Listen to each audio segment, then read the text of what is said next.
संघर्ष में आदमी अकेला होता है और सक्सेस में पूरी दुनिया उसके साथ होती है। और जिस जिस पर ये जग हंसा है एक दिन उसी ने इतिहास रचा है। Hello students, welcome back to my channel Shubham lecturer, myself Shubham Goswami. आज का ये वीडियो उन सभी स्टूडेंट्स के लिए है जो इस बार 12th में हैं और जिनको बोर्ड एग्जाम देना है, क्योंकि इस वीडियो में मैं आपके लिए लेकर आया हूं क्लास 12 बायोलॉजी के पूरे बायोलॉजी के 70 ऐसे महत्वपूर्ण टॉपिक को जो आपके बोर्ड एग्जाम के लिए सबसे ज्यादा इंपॉर्टेंट है। यानी कि अगर आप बायोलॉजी के इन 70 टॉपिक को मिक्स करते हैं या फिर इसमें से 10 टॉपिक भी मिस करते हैं तो आपका नंबर, आपका परसेंटेज कम हो जाएगा। ठीक है, तो ये जो वीडियो है बहुत ही इंपॉर्टेंट वीडियो है, क्योंकि देखिए इससे पहले मैंने आप सभी को फिजिक्स, केमिस्ट्री, हिंदी और इंग्लिश चारों सब्जेक्ट के टॉपिक्स मैं आपको बता चुका हूं। ठीक है, आज बारी है 12th बायोलॉजी की, क्योंकि बहुत सारे हमारे स्टूडेंट थे जो बायोलॉजी से हैं, वो कमेंट कर रहे थे सर बायोलॉजी के पूरे बायोलॉजी के इंपॉर्टेंट टॉपिक पर वीडियो बनाइए जो बोर्ड एग्जाम में इस बार आए। ठीक है, तो जितने भी स्टूडेंट 2024 में बोर्ड एग्जाम देने वाले हैं वो इस वीडियो को शुरू से लेकर लास्ट तक देखेंगे, क्योंकि ऐसा मौका और ऐसी क्लास आपको बार बार नहीं मिलेगी। तो कॉपी और पेन लेकर बैठ जाइए, क्योंकि अब की बार हमें बायोलॉजी में 70 नंबर लेकर आना है और पूरे चैप्टर के टॉपिक को मैं इस वीडियो में बताने वाला हूं। ठीक है, मैंने पहले ही आपसे कहा है कि जब आप मेहनत करेंगे तो आप अकेले करेंगे, और मेहनत इतनी खामोशी से करो कि सफलता शोर मचा दे। ठीक है, आप मत कहिए कि भैया मुझे इतना लाना है, मुझे 95% लाना है। ऐसा कहोगे तो लोग आपको पागल समझेंगे। आप करके दिखाओ, क्योंकि ये दुनिया ऐसी है जो सुनना कम देखना ज्यादा पसंद करती है। ठीक है, आपके अंदर वो पागलपन होना चाहिए कि हाँ मुझे अब की बार 95% प्लस लेकर आना है, मुझे टॉपर बनना है। ठीक है, और जिस जिस पर ये जग हंसा है, यानी कि जिस जिस को लोग कह रहे हैं तू नहीं कर पाएगा, तुझसे नहीं होगा, उसी ने एक दिन इतिहास रचा है। आप जाकर देख लीजिए, जिसको लोग पागल कहते थे आज उसी ने इतिहास रचा है। तो अपने अंदर ऐसा पागलपन रहिए पढ़ने का। ठीक है, किताबों से दोस्ती कीजिए। तो क्लास 12 बायोलॉजी, पूरे बायोलॉजी के 70 मोस्ट इंपोर्टेंट टॉपिक, हम एक एक चैप्टर वाइज पूरे टॉपिक को देखेंगे और इन टॉपिक को जरूर पढ़कर जाइएगा। तो सबसे पहले इस वीडियो को लाइक कर दीजिए, चैनल पर नए चैनल को सब्सक्राइब कर दीजिए, ताकि मैं आपके लिए और भी इंपॉर्टेंट वीडियोस ला सकूं। ठीक है, तो चलिए स्टार्ट करते हैं। सबसे पहले देखिए, सबसे पहला चैप्टर हमारा पुष्पी पादपों में लैंगिक जनन। सभी को पता है ये सबसे फर्स्ट चैप्टर हमारा है। ठीक है, कौन सा चैप्टर? पुष्पी पादपों में लैंगिक जनन, ये फर्स्ट चैप्टर है। अब देखिए इसमें कौन कौन से टॉपिक्स सबसे ज्यादा इंपॉर्टेंट हैं।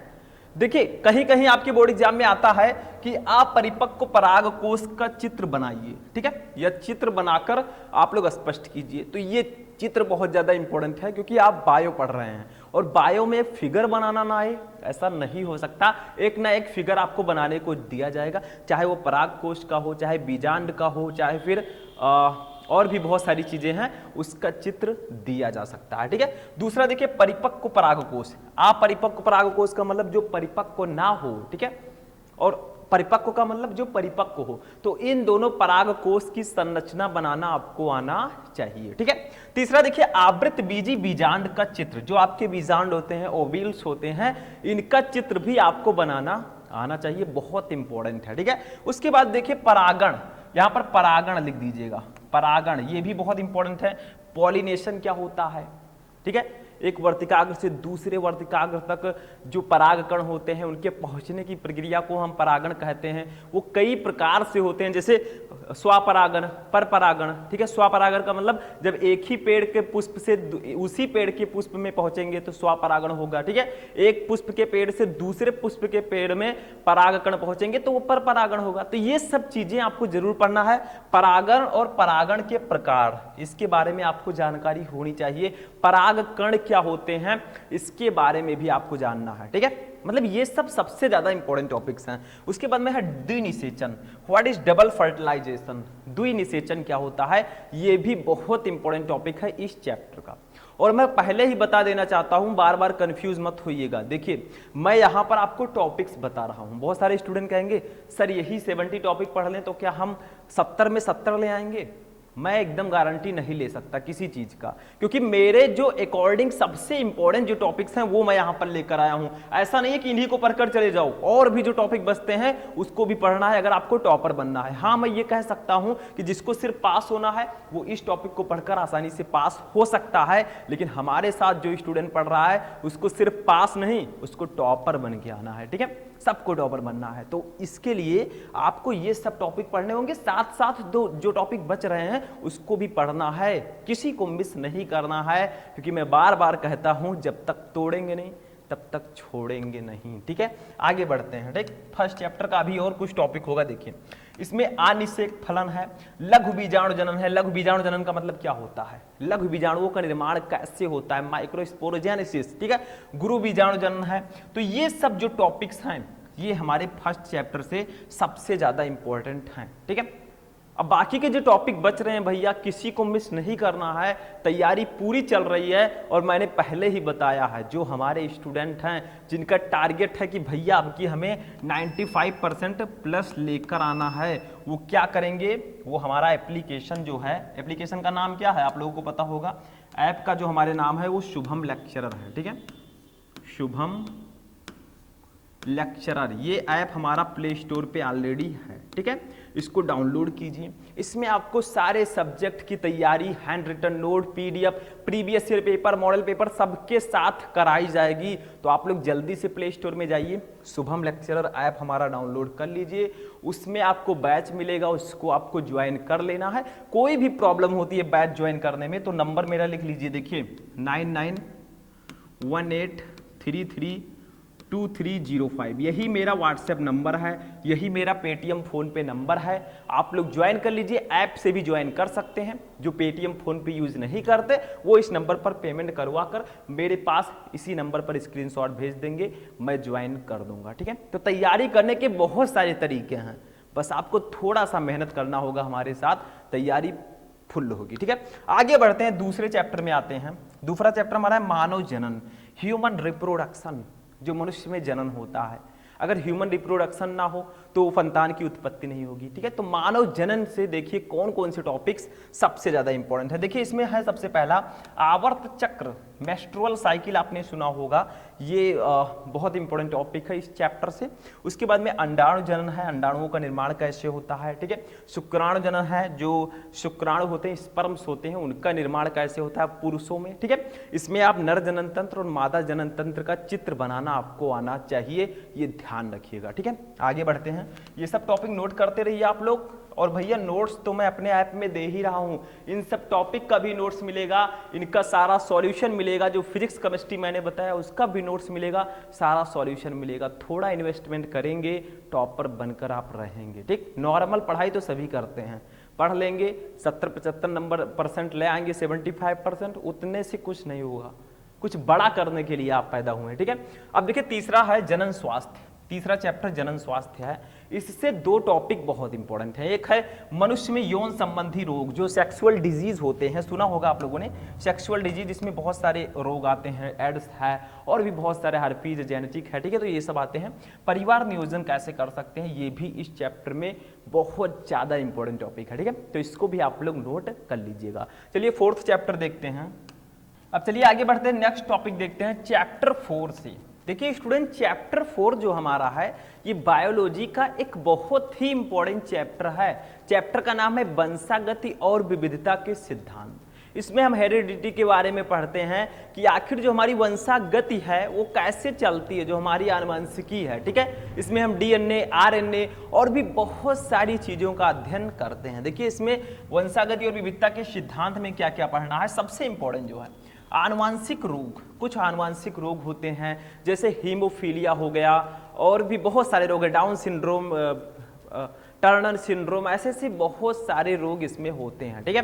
वर्णांधता हो गया, तो ये सब चीजें होती हैं जो हमें आनुवंशिक रोग में पढ़ने हैं। पहले ये जानना है आनुवंशिक रोग होता क्या है, ठीक है, व्हाट इज जेनेटिकल डिजीज। उसके बाद में हमें ये जानना है कि इसके अंतर्गत कौन कौन से रोग आते हैं, बहुत इंपॉर्टेंट है, ठीक है। उसके बाद देखिए प्रभाविता और अप्रभाविता, ठीक है, ये भी बहुत ज्यादा इंपॉर्टेंट है। प्रभाविता क्या होता है, अप्रभाविता क्या होता है, इससे संबंधित मेंडल के नियम भी हैं, उसको भी आपको पढ़ना है, ठीक है। उसके बाद देखिए एक संकर और द्वि संकर, इसको द्वि कर दीजिएगा, एक संकर और द्वि संकर, मोनोहाइब्रिड एंड डाई हाइब्रिड, ये भी बहुत ज्यादा इंपॉर्टेंट टॉपिक है, इसको भी आपको पढ़ के जाना है, ठीक है। तो जितने भी टॉपिक्स मैं बता रहा हूं सारे को नोट्स कर लीजिएगा, ऐसा नहीं भैया इधर से सुना इधर से निकल गया काम खत्म, ठीक, तो आपका भी काम खत्म हो जाएगा, पढ़ना पड़ेगा, समझना पड़ेगा, ठीक।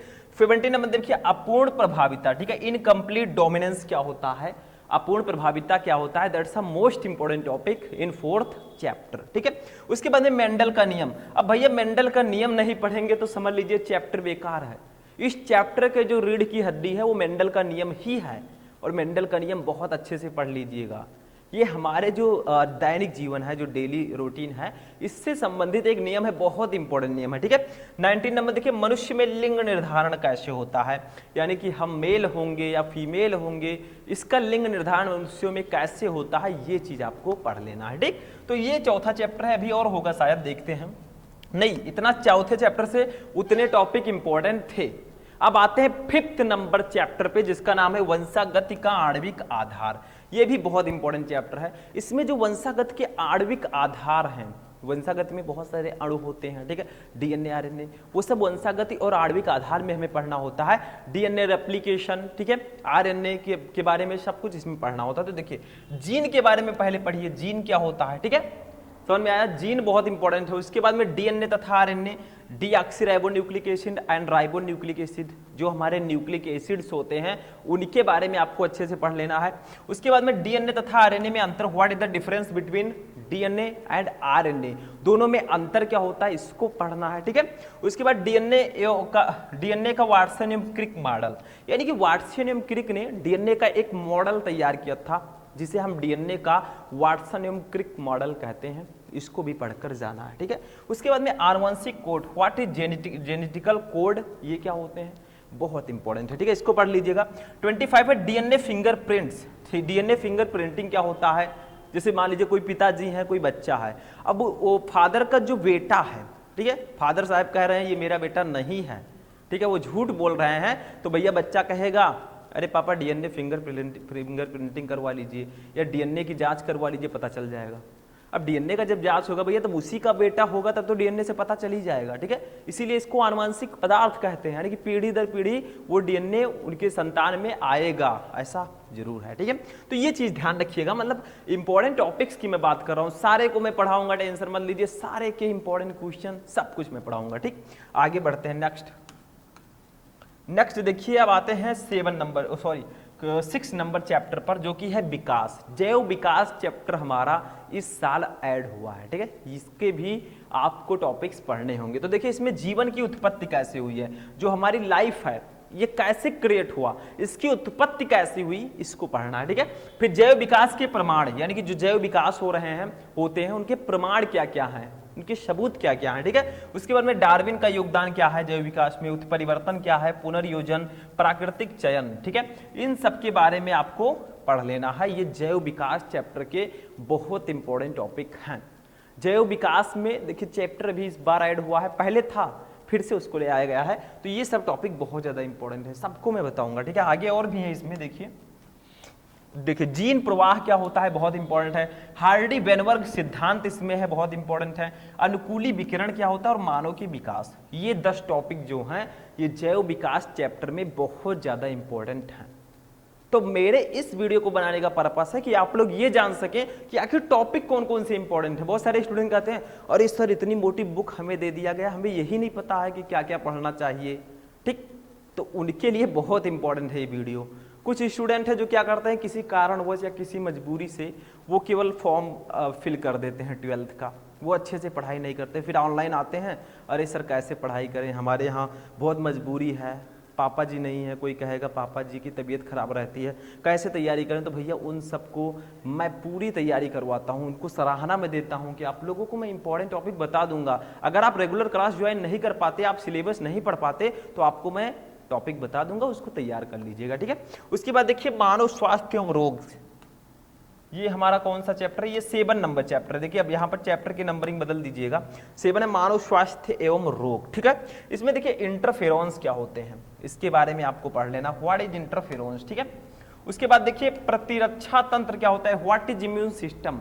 देखिए जब कोई वायरस या बैक्टीरिया हमारे शरीर पर अटैक करता है तो हमारे अंदर हमारी सुरक्षा के लिए एक तंत्र पाया जाता है जिसको हम प्रतिरक्षा तंत्र कहते हैं, इम्यून सिस्टम कहते हैं, ठीक है। तो इम्यून सिस्टम को अगर बढ़ाना है भैया तो डेली एक्सरसाइज कीजिए, योगा कीजिए, आपका इम्यून सिस्टम हमेशा मजबूत रहेगा। कोई भी वायरस आपके शरीर में घुसने से पहले एक बार सोचेगा अरे यार कितना मजबूत शरीर है, ठीक है। तो डेली योगा करिए, अभ्यास करते रहिए, ठीक है। उसके बाद 38 देखिए स्टेम कोशिका क्या होती है, बहुत इंपॉर्टेंट है। संक्रामक तथा असंक्रामक रोग क्या होते हैं, ये बहुत इंपॉर्टेंट है। संक्रामक रोग और असंक्रामक रोग, ठीक, ये बहुत इंपॉर्टेंट है। जैसे कुछ रोग ऐसे होते हैं जो छूने से ही फैल जाते हैं, ठीक। कुछ डिजीज ऐसे होते हैं जो दूर दूर से फैलते हैं, छूने से नहीं फैलते, ठीक है। तो ऐसे संक्रामक और असंक्रामक रोग होते हैं। मलेरिया, डेंगू, बुखार, इन सब के बारे में आपको पढ़ लेना। देखिए मलेरिया, डेंगू, इन सब के बारे में तो आपने सुना ही होगा, ठीक, बहुत फेमस बुखार हैं भैया। और गर्मियों में क्या होता है, मच्छर लोग आते हैं, काटते हैं, मच्छर के कारण नहीं होता है, मच्छर तो एक वाहक होता है, वो क्या करता है, वो उस वायरस को लेकर आता है आपके अंदर केवल, ठीक है, उसकी वजह से नहीं होता है। समझ में आया। जैसे माल है कोई, माल का मतलब जैसे कोई सामान है उसको लाना है तो गाड़ी का यूज किया जाएगा, ठीक है। वैसे मलेरिया का जो होता है, ठीक है, वायरस, उसको लाने के लिए किसका यूज किया जाता है, मच्छर का, ठीक। अब देखिए 8 नंबर चैप्टर हमारा क्या है, मानव कल्याण में सूक्ष्म जीव। देखिए कुछ सूक्ष्म जीव हमारे लिए बहुत हानिकारक होते हैं, कुछ वायरस हैं जो बहुत हानिकारक होंगे, हमारे अंदर रोग उत्पन्न करते हैं, ठीक है। लेकिन कुछ सूक्ष्म जीव ऐसे होते हैं जो हमारे लिए बेनिफिशियल भी होते हैं। कुछ सूक्ष्म जीव को तो हम अनजाने अनजाने में खाते हैं। अब आप लोग कहेंगे सर जी खाते हैं, ऐसा कैसे हो सकता है। देखिए कुछ सूक्ष्म जीव होते हैं जिनको बहुत सारे लोग खाते हैं। जैसे आप दही लेंगे, दही जब होता है ना, तो उसको अगर आप माइक्रोस्कोप से देखें तो उसमें बहुत छोटे छोटे बैक्टीरिया रहते हैं, ठीक है, जो हमारे लिए लाभदायक होते हैं। अगर देख लेंगे तो खाएंगे नहीं जल्दी खाना, ठीक है, मतलब देख कर देखिएगा एक बार, तो उसमें होते हैं, दिखता नहीं है हमें, दिखता तो हम क्यों खाते, उसमें बहुत छोटे छोटे होते हैं। कुछ दिन उसको रख दो तो क्या होता है, वो बड़े बड़े हो जाते हैं, तो वो बेकार हो जाता है दही, ठीक है। वही बैक्टीरिया बड़े हो जाते हैं, मतलब दही में बैक्टीरिया पाए जाते हैं। ऐसा नहीं कि आज से आप लोग दही खाना बंद कर दीजिए, मतलब मैं जानकारी दे रहा हूं, आप लोग बायो के स्टूडेंट हैं, जानना चाहिए, ठीक है। उसके बाद में देखिए मानव कल्याण में सूक्ष्म जीव, इसमें देखिए वाहित मल के बारे में पढ़ लेना है। वाहित मल से आप क्या समझते हैं, that's the most important topic, ठीक है। आगे बढ़ते हैं, आगे बढ़ते हैं मेरे स्टूडेंट्स, सब लोग बहुत अच्छे से तैयारी करिए, जोश के साथ, पूरे होशो हवास में आप लोग सोचिए कि हमको टॉपर बनना है, आग लगा देंगे अब की बार भैया, 95% प्लस लेकर आएंगे, सोचते सोचते सोचते सोचते आप ले आएंगे। और जो जितनी बड़ी सोच होती है उतनी बड़ी आपकी मंजिल भी होनी चाहिए, ठीक है। बायोगैस क्या होता है, बहुत इंपॉर्टेंट है। जैव प्रौद्योगिकी क्या होता है, ये भी बहुत ज्यादा इंपॉर्टेंट है, ठीक है। तो इन सबको आपको पढ़कर जाना है। जैव प्रौद्योगिकी 9 नंबर चैप्टर पर आते हैं, जैव प्रौद्योगिकी सिद्धांत हुआ प्रक्रम, ठीक है। इसमें देखिए, इसमें आपको पीसीआर तथा डीएनए लाइगेज के बारे में पढ़ना है। पीसीआर क्या होता है, डीएनए लाइगेज क्या होता है। डीएनए लाइगेज जो होता है ये डीएनए के छोटे छोटे खंडों को जोड़ता है। जैसे मान लीजिए छोटे छोटे डीएनए के खंड है, उसको जोड़ने का काम करता है, ठीक है। और उसको काटता कौन है भैया, काटने वाला भी तो होगा। तो प्रतिबंध एंडोन्यूक्लियस एंजाइम या एक्सोन्यूक्लियस एंजाइम जो होते हैं वो डीएनए के खंडों को काटने का काम करते हैं।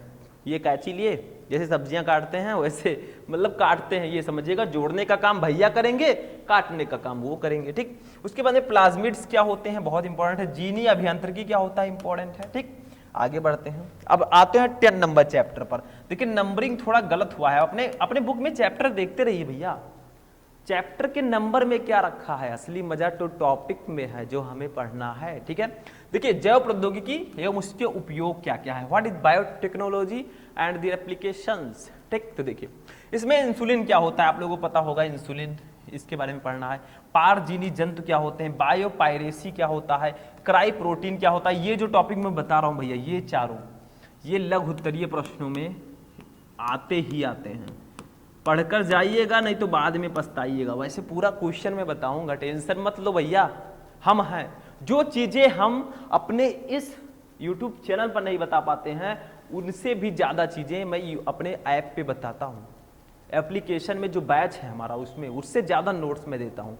तो तैयारी अगर एक अपर लेवल की, एक्स्ट्रा लेवल की करनी है, तो मैंने बताया ऐप डाउनलोड करो, बैच ज्वाइन करो, टॉपर बनो। ठीक है, आगे बढ़ते हैं। 11 नंबर चैप्टर पर आते हैं। देखिए, जीव और समष्टियां, बहुत इंपॉर्टेंट टॉपिक है। देखिए इसमें क्या क्या इंपॉर्टेंट है। समष्टि और समुदाय क्या होता है, सहोपकारिता, परभक्षी, अस्पर्धा, प्रतिस्पर्धा, परिजीविता, सहभोजिता, ये सब लघु उत्तरीय प्रश्नों में डायरेक्टली पूछे जाते हैं। लघु उत्तरीय, और आपको पता है बायोलॉजी में सबसे ज्यादा नंबर के लघु उत्तरीय प्रश्न आते हैं, उठाकर देख लीजिए। आधे नंबर के तो लघु उत्तरीय प्रश्न ही होंगे। तो ये सब आते हैं। परभक्षी पर टिप्पणी कीजिए, परजीविता पर टिप्पणी कीजिए। तो क्यों ना आज पढ़ लें भैया, इसको बहुत इंपॉर्टेंट है। ठीक है, आगे बढ़ते हैं।